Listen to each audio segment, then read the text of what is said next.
Question 13. Felix has 10 cards. 5 of them are red, 4 of them are blue, and 1 of them is green. We are told that Felix first of all removes a single card at random. He does not put it back. He then takes a second card at random again.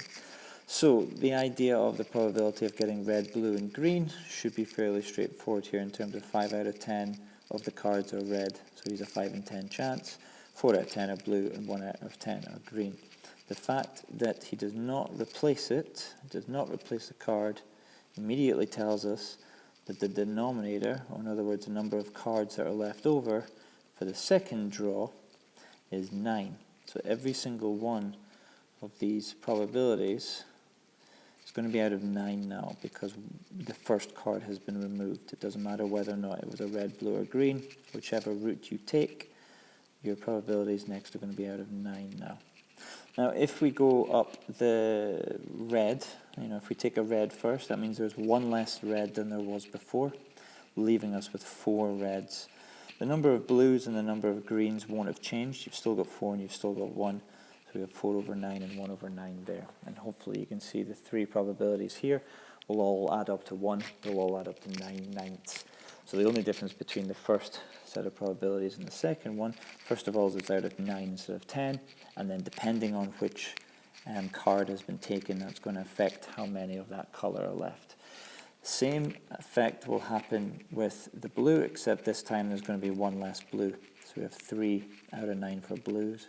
There will still be 5 reds to start with and 1 green to start with because the blue was the card that was taken. And then if I go down the way, we're going to have 1 less green, which gives us 0 greens left over. So this part of the tree is not actually needed because there's nothing there to take away. There's still 5 reds and there's still 4 blues. That there is a completed probability tree.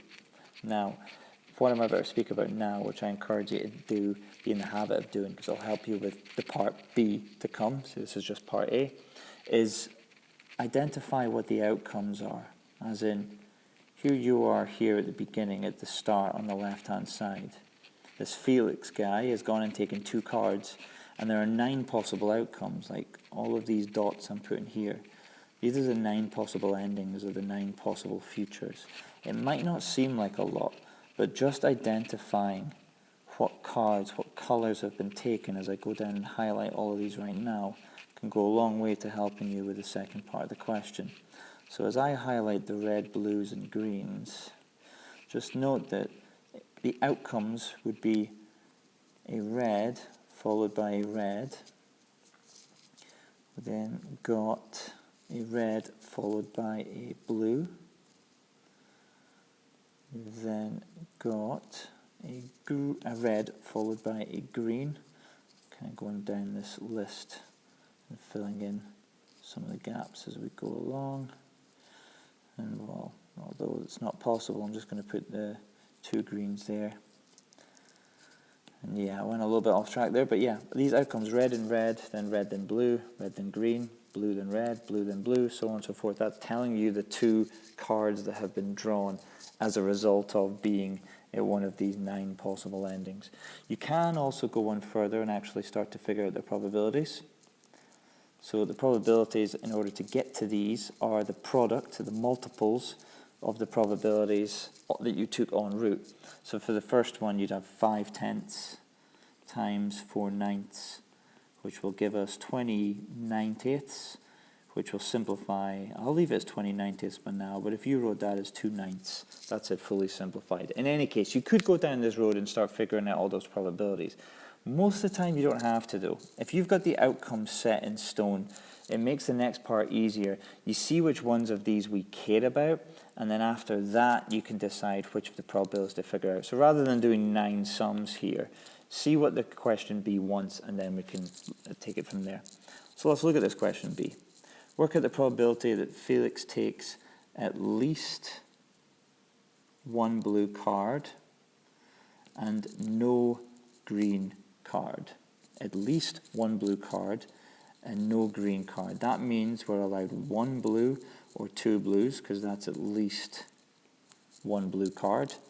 and we are not allowed any greens.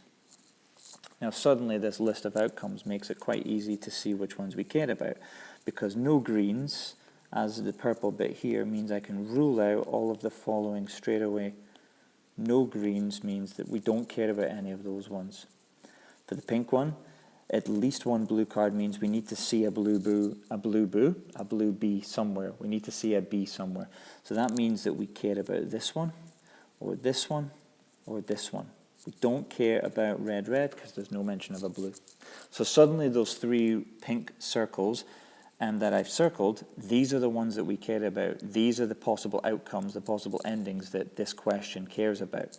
The fact that we have options means that we have either a red then a blue, or a blue then a red, or a blue then a blue. These are the possible outcomes that we care about.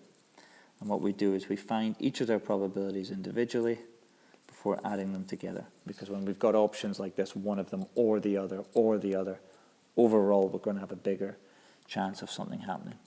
In order to actually find their probabilities, just like I was starting to speak about before, you take the probabilities that are en route and multiply them together. So 5/10 times 4/9 is what's going to give us this one here. 5/10 times 4/9. That's going to end up giving us a 2/9. Now your calculator will do the hard work for that.